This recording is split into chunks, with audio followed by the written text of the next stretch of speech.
Throughout the entire continent of Africa, you will find count and capture, pit and pebble or seed games. The games are played for pleasure and as a means of education. Their cultural significance is often displayed on the stamps of these countries. There will be as many variations as there are languages spoken. These games will have been spread through word of mouth, and where there is no common language, the rules will have been learned through close observation. Without doubt, one of the most common reasons for the spread of such games would have been trade between tribes and kingdoms. The trade in slaves, especially from the west coast of Africa, took the game to the West Indies, where it still continues to this day as the game of worry.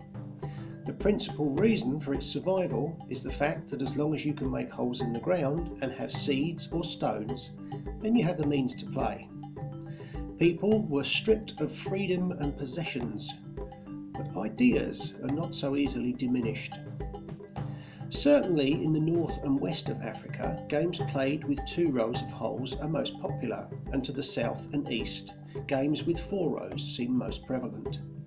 It has been suggested that this seems to follow the patterns of languages across Africa, with the Bantu languages also being most prevalent in the south. No one knows for certain how far back in time these seed games first originated, certainly hundreds, if not thousands of years ago. However, my interest turns to a specific time and location, and for that matter, a person. The year is 1648, and a Frenchman by the name of Etienne De Flacourt has been made governor of the island of Madagascar during the reign of Louis XIV, the Sun King. Etienne, who was born in Orléans in 1607, was obviously someone who took a great interest in his surroundings, and during his time on Madagascar he observed and recorded both flora and fauna, and also the languages and customs of the native inhabitants. So much so that in 1658 he published his Histoire de la Grande Île Madagascar. What makes this book so interesting, and indeed unique, is that it is one of the first recorded accounts of how an African seed game is played. There had been other instances where people had seen these games played, but none had taken the trouble to record exactly how they were played. The game he records is called Fifangha, which is one of the 4-row variants. He includes both a description of the rules and an illustration of the board, along with some of the local terminology. In 1908, the French ethnographer André Danduot wrote an article called Jeux Malgaches in the Bulletin de l'Académie Malgache. In this article, he describes the same game with exactly the same starting layout as Fifangha under the name of Katra Fandatsaka. This serves to fill any voids in the rules as laid out by Etienne De Flacourt. The game is tantalisingly similar to the game of Pebble as played in neighbouring Tanzania, Kenya, Malawi, and indeed on the neighbouring island of Mayotte as the game Raha-Watso. Anyone who has attempted to learn the game of Pebble will know that it is very easy to get lost in the plethora of rules, to the point where it's quite tempting to quit altogether. Fifangha differs by virtue of the fact that it does not include the traditionally square pit, often referred to as the nyumba or house, and therefore does not include the extra rules which relate to the house throughout the game.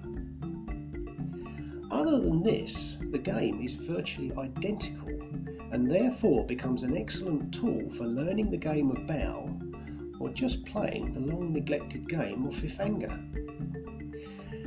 Sadly, Etienne de Flacourt, who had returned to France in 1655, set sail once again in 1660, but his boat was attacked by Barbary pirates off the coast of Lisbon. They looted and sunk the ship with Etienne de Flacourt on board on the 10th of June 1660. In researching the rules for this game, I had to translate from the original French, which also had many archaic words and spellings which necessitated the use of several dictionaries, and for someone who is at best learning French, it was quite a task. However, I feel I owe a debt of gratitude to Etienne De Flacourt, who, although he has been dead for over 350 years, has taught me a little more French and shared such a wonderful game. Thank you.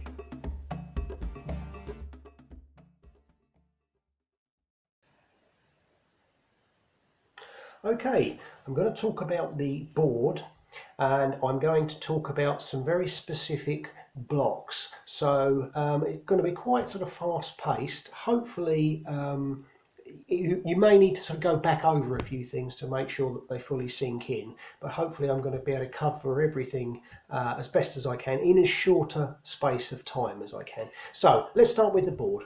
Nice wooden board here. It consists of 32 holes or pits across with 4 rows, obviously 4 rows of 8 pits. Now this is a folding board, so it's nicely divided. This is my side of the board. These 2 rows are mine. These 2 rows here belong to my opponent. The 2 rows, as you would expect, these 2 in the middle are called the inner rows. My inner row, my opponent's inner row. My outer row, my opponent's outer row. We start off with 64 seeds to play with, okay? Now they don't need to be divided 32 each, because what we're going to do, we're going to set some seeds up onto the board and we will be taking it in turns to take 1 seed at a time. So they can either be in 1 pit together, or you can have them divided between you. But because you only introduce 1 seed at a time, 1 turn at a time, the numbers will even themselves out across the 2 of you. So what I'm going to do is show you exactly how we set the board up initially. And we do that by placing 6 seeds into the inner pits on the front row. So this is the inner rows that I was talking about, but we don't use the end pit. So if you think of the board as a whole, it's easy to think you're just filling up the middle of the board. So I've got 6 on my side, my opponent has 6 on his side. So I'm going to take these seeds off again, and I'm going to go through how we go about capturing and what the object of the game is. Right, turn by turn we will be introducing a seed to the board, so eventually all 64 seeds will come into play. Now the object is to remove the seeds of your opponent's front row if you can, so to completely deplete their front row, or to put them in a position where they can't make any more legitimate moves. Now that might seem a bit strange at the moment because we haven't gone through any of the moves, but it will actually come into, it will explain itself as we go along. So when we remove seeds from the board, we don't take them off of the board and count them away from the board. We take a seed off of the board and we bring it back into play on our side. So at no stage do any of the seeds get removed from the board. They just swap sides as we begin to play. So how do we go about capturing a seed? Simplest way, when we bring a seed into the game, if there's a seed in a pit of the front row and there is a seed in the pit of my opponent's front row, when we add the seed there, we can take that seed from the opponent. Okay, so that's the mechanics of capturing. We drop a seed in the front row. If there's a pit opposite and it also has a seed, we take that seed. So that's how we go about capturing. When we capture a seed, how do we bring it back onto the board? We have these 2 end pits. They're special pits. They are the returning pits. So these are the returning pits on my side. These are the returning pits of my opponent. So let's go back through what I was going to do there. Place a seed in there. I take this seed and I can either return it to that pit or to that pit. If I capture from any of the 4 middle pits, I can go either left or I can go to the right. It doesn't matter.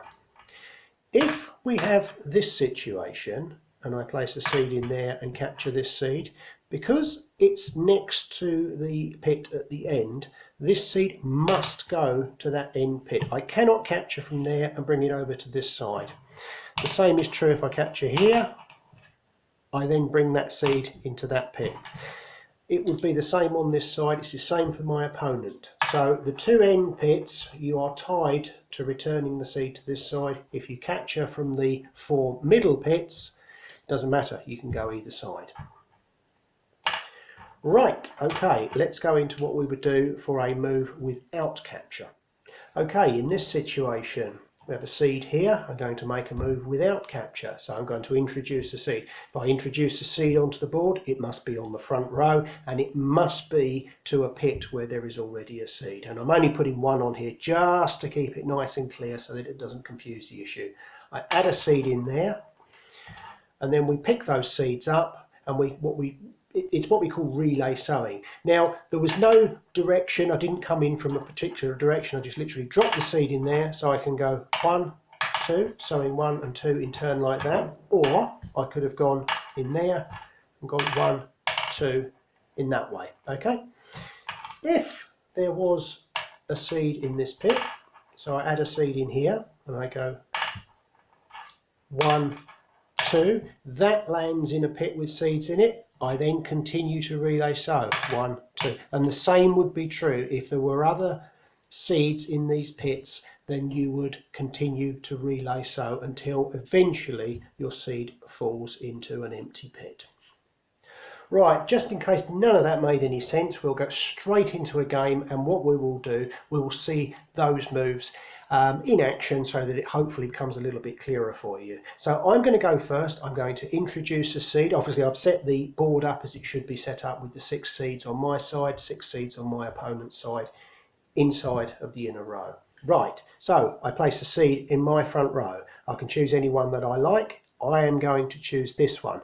Remember what I said, I can capture this seed because it's over this side. I can't return the seed here. I must return the seed to this side. So that's my turn. My seed's fallen into an empty pit. That is the end of my go. It's now my opponent's turn.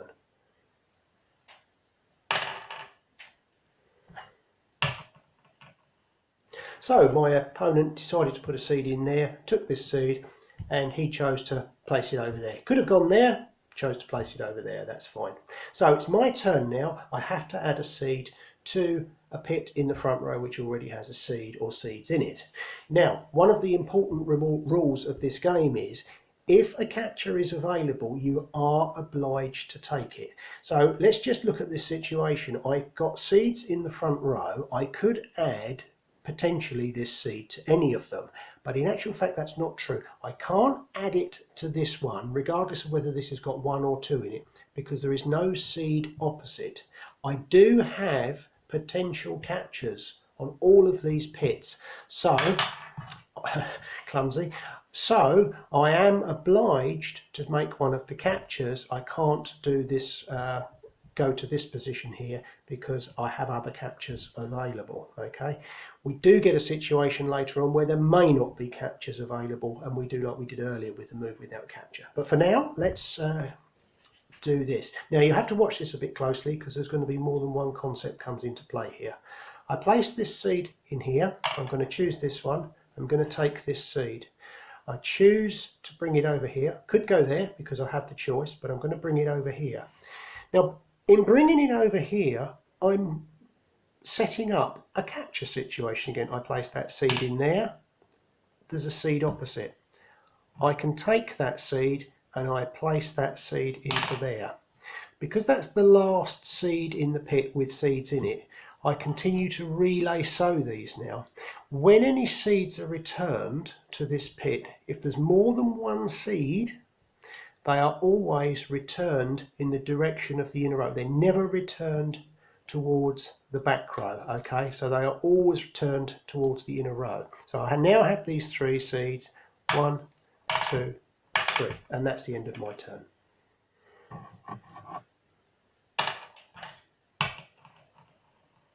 Okay, so my opponent's made his move. Can't do this one, can't do this one because I have captures. I'm going to go with this one.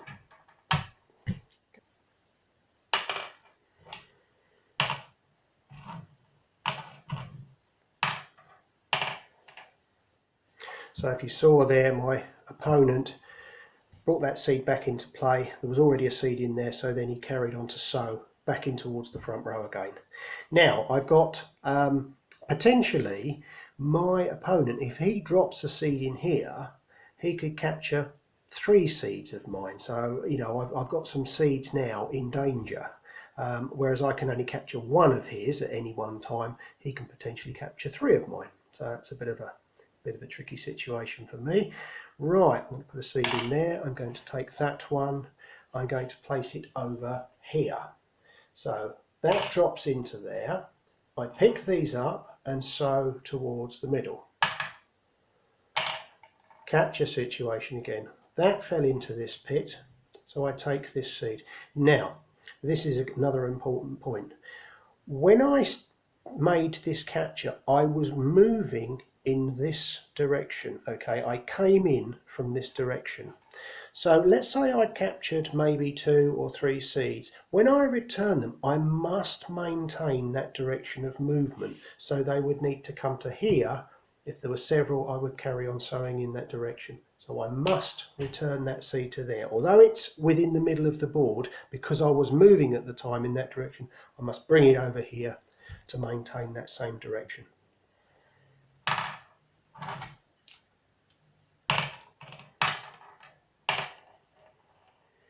My opponent captured 3 seeds there, and as you saw, sowed them one at a time.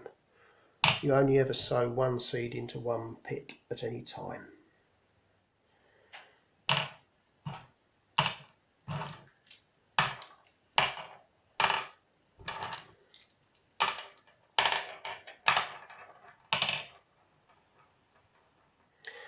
Bit of relay sowing going on there, so let's do something like that. Place that one in there. I capture this seed.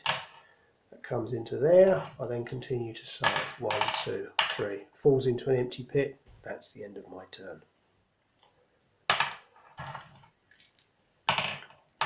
Now my opponent is about to take a seed, and he has to return it to the pit over in that corner to maintain that same direction of play that I was talking about a little earlier on.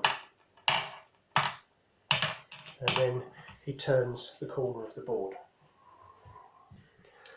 As I was just saying, he's had to turn the corner of the board because of the amount of seeds that he actually had in play there, and I would do the same if I continued round. In fact, it is possible to completely circumnavigate this board, around the end of the board. Right, let's...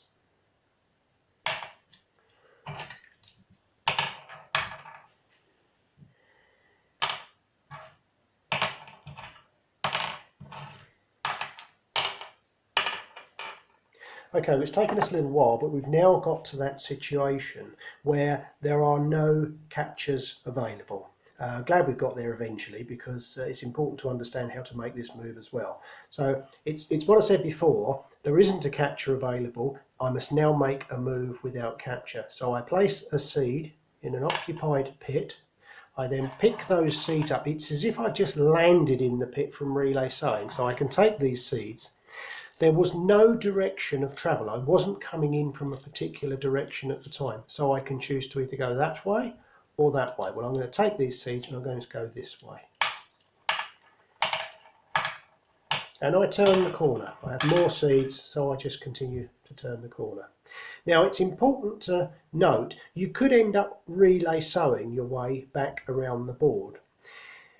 And you could end up landing in a pit with a seed opposite a seed of your opponent's. It's not a capture situation. It's very important to stress this. If you begin a move without capture, at no stage can you capture again during that move, okay? So once you've started a move without capture, you just continue to relay sow, but you don't capture from your opponent. It's very important. Well, what my opponent did there by taking that seed, he protected me from actually taking these seeds here, because there was an awful lot of seeds that by putting a seed in there I could have taken. So it was a tactical move on his part. Right, okay, I can take these 4, place that in there. 1, 2, 3, 4. That's landed in there. I take this seed. I have to return it over to here because I was going in that direction. I have to respect that direction. So I bring this seed over to here, capture this one. this one comes into that pit. I then continue to relay so. I capture this seed. Again, I was coming in that direction, I've got to bring this seed over to this side. It goes into an empty pit and that ends my turn.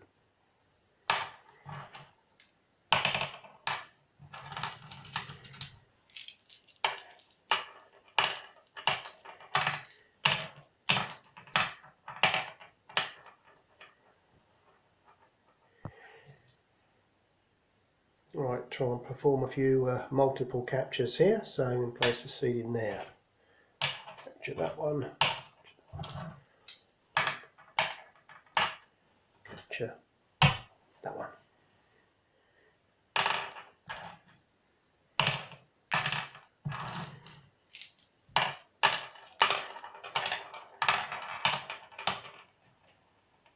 So we're slowly eating our way down through this pile of seeds.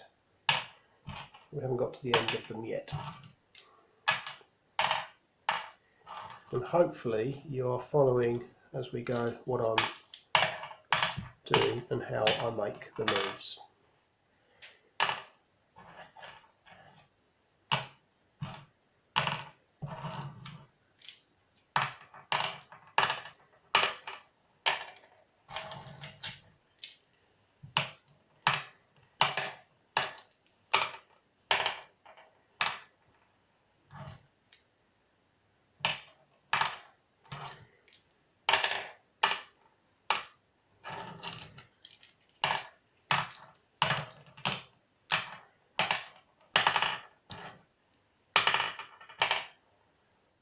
I don't know whether you saw what happened there, but my opponent was going and sowing in one direction and then apparently reverse direction, and that was because he had to respect the rule which says when you capture from one of these pits, the seed must be returned to, you know, that same side. So in actual fact, what you can end up doing is you're going in one direction at one point. If you then capture from one of these pits, you end up returning back in the other direction, just in case that wasn't completely clear.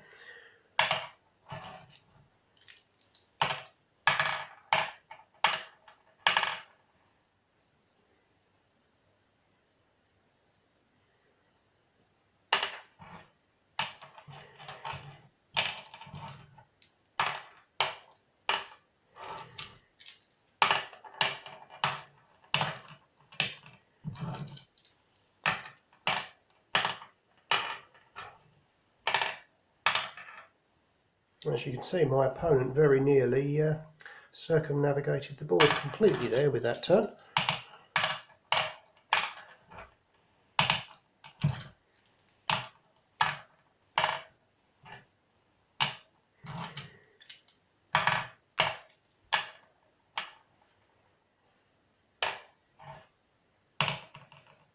Right, if I capture that one, you can see this is going to leave my opponent in a situation where he has no capture, so let's see what he does.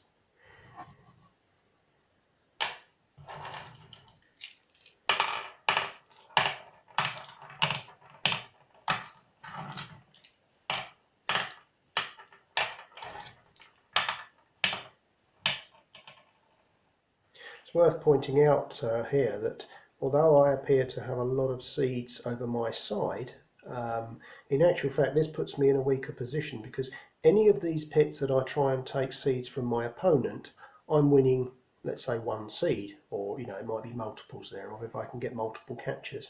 But the minute my opponent places a seed in one of his pits, he captures threes, fives, you know, so he has more to gain than I do. So firing a line of single seeds across the front of your opponent's pits can be quite a strong move.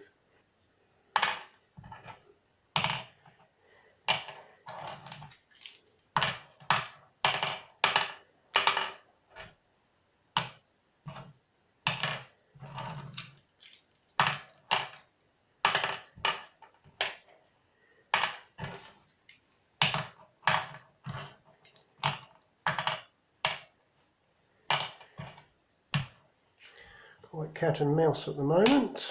Take that one. Oh.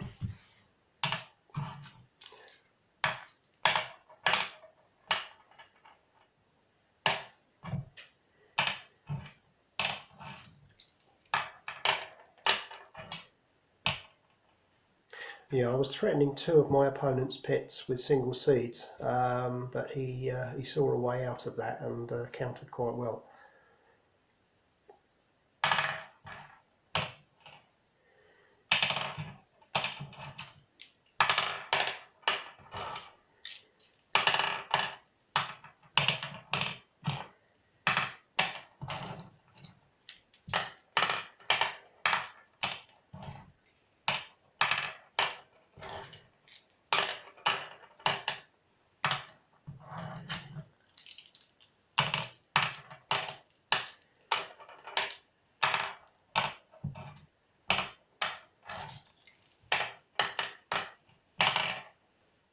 As you can see, quite a long and complicated move by my opponent.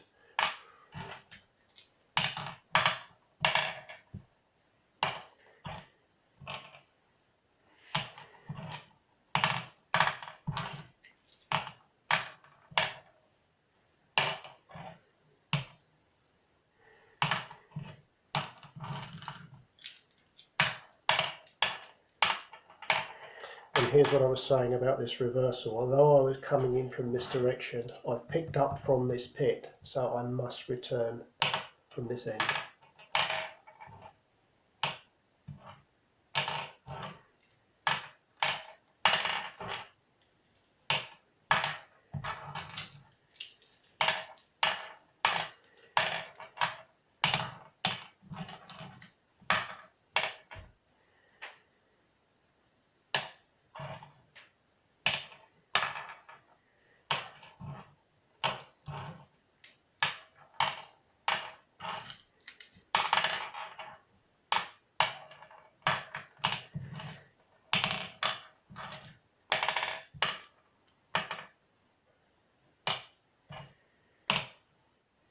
Just to recap again, I can't play any of these other pits. The only pit I can play, because there is a capture, I must play this pit here.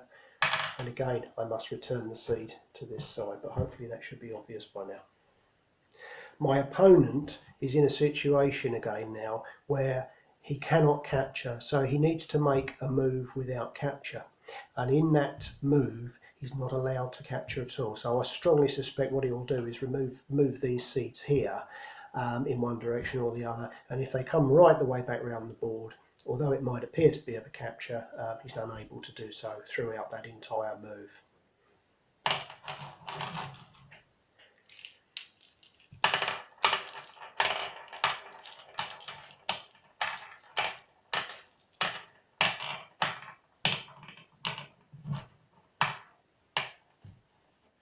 And once again, we've gone from a situation where it looked pretty dire for him to looking pretty dire for me now, because he's fired this row of single seeds across the front, and now I've got all of these pits unprotected, so I need to try and neutralise as many of those as I can.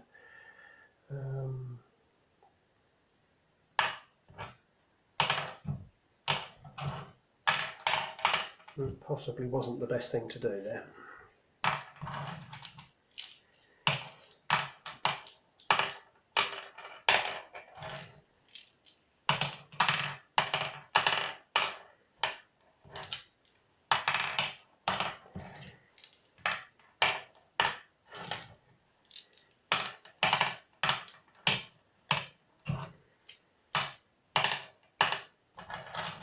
Ouch.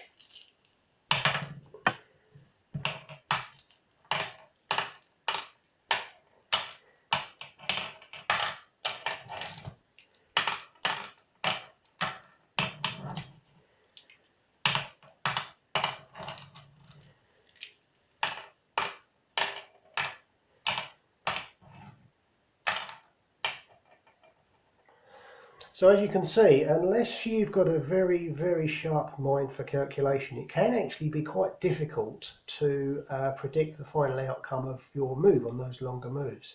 You know, the further ahead you can look, the better the player that you will be. Right, okay, yes, that did change things quite drastically, didn't it?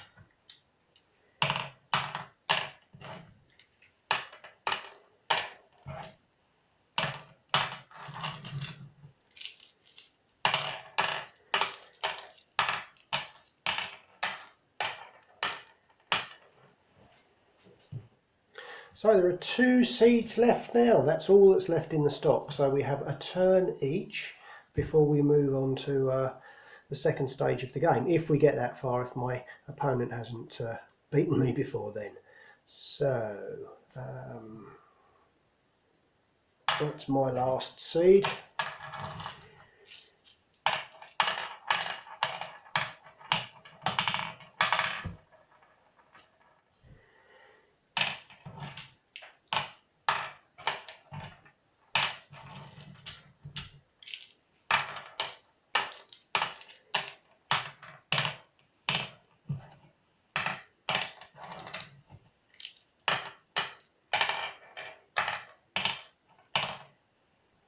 So all of the seeds are now exhausted from the stock.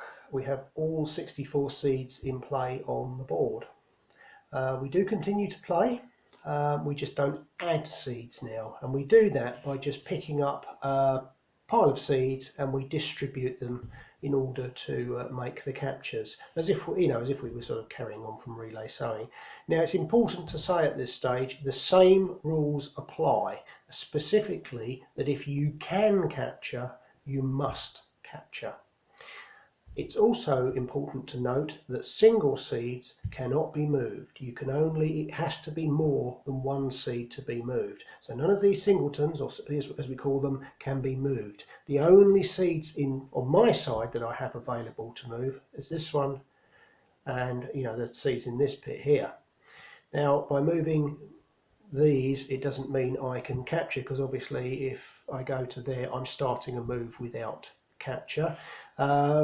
Which is okay unless I've got a move where I can capture. So let's look. Yes, I can capture, because what I can do, I can pick these seeds up. I pick these up. I can choose my direction, but I have to go this way to capture. So 1, 2, I capture that seed. And then we just carry on as we did before.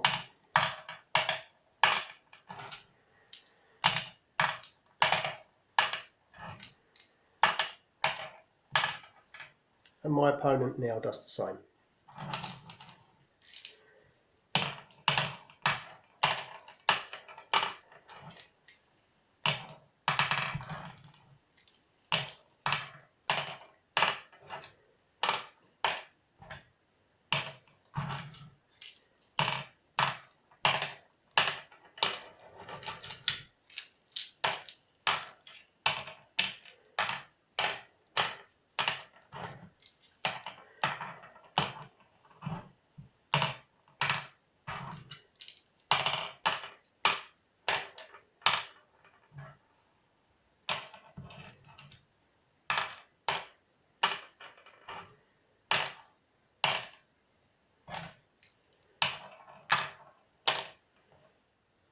Well, there you have it. My opponent has beaten me.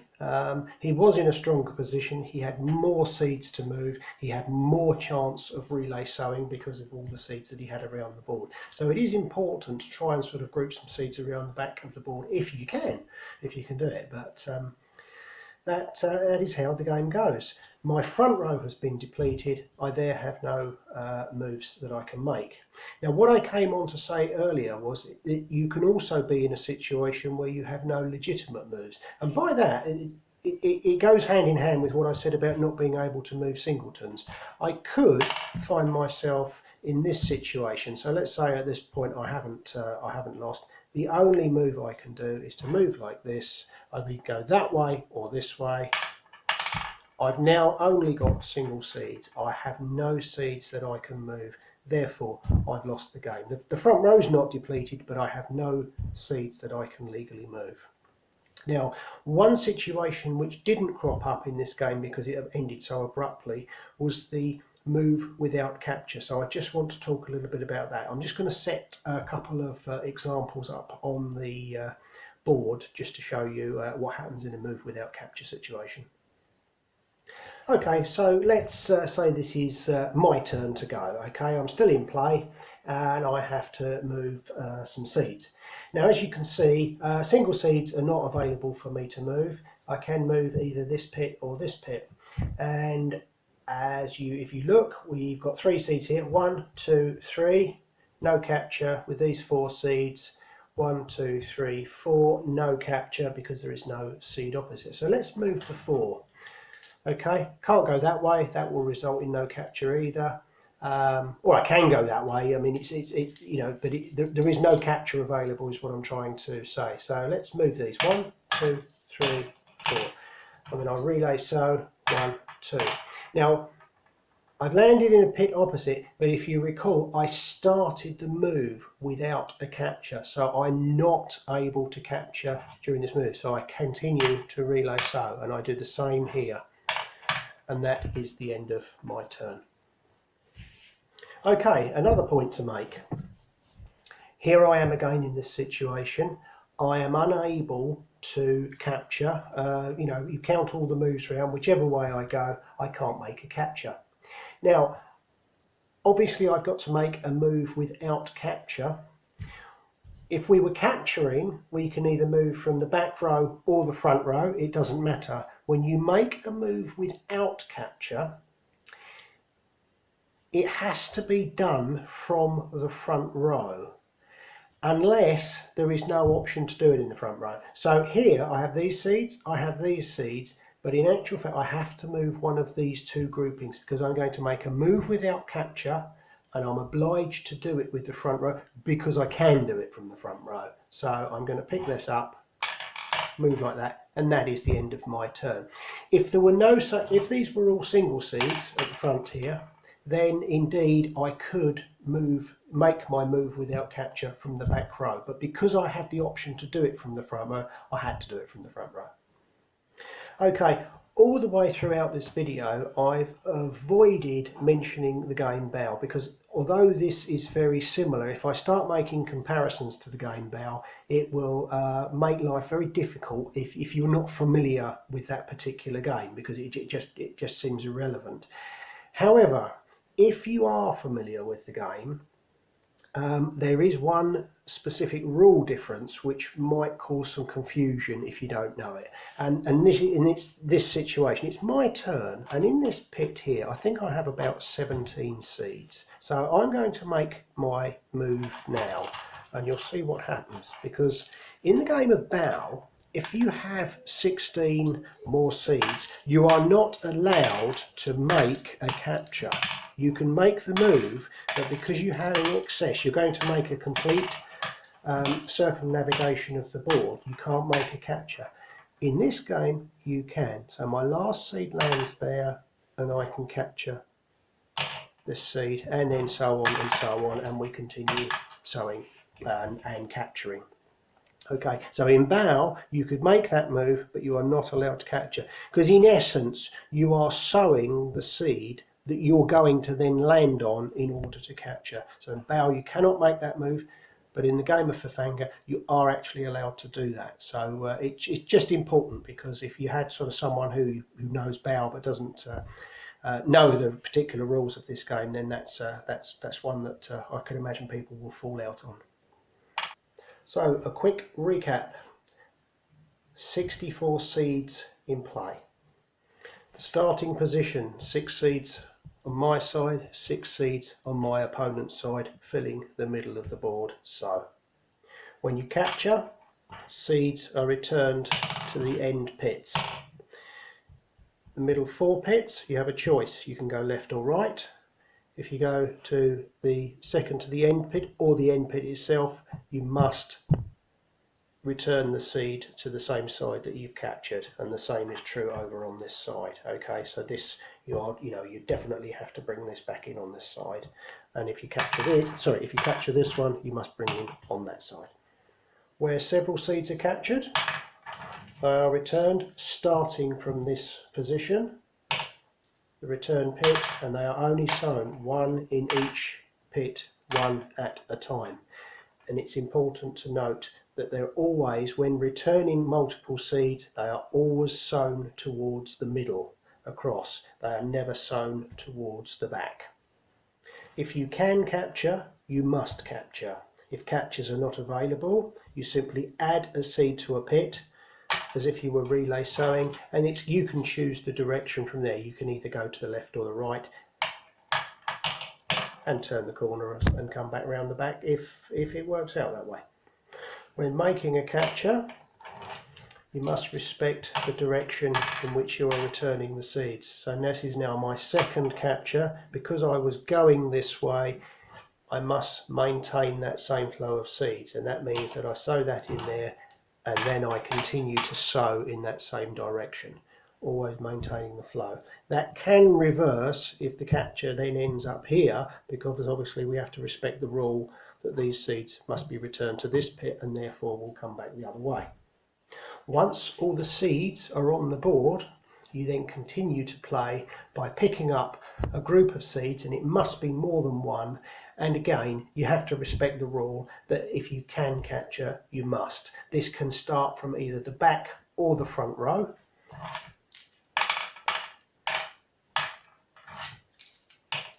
And you just then continue to play as normal.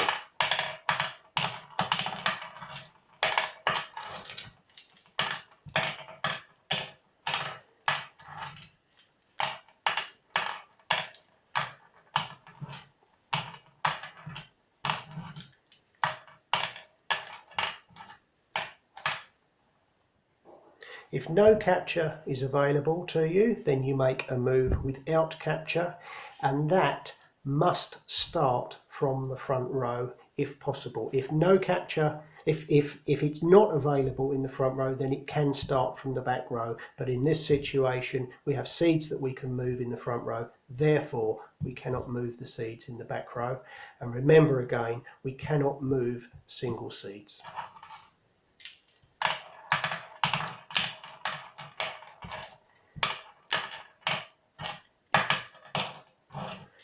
Once again, this does not become a capture because I started the move without capture. We just continue to relay sow until the last seed lands into an empty pit. The winner is the person who depletes the front row of the opponent, i.e. leaves the opponent with no seeds in his front row.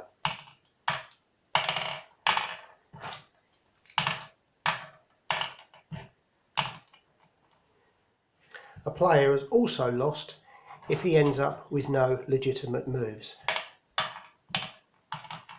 and that is if he only has single seeds on the board, because as we said, single seeds cannot be moved.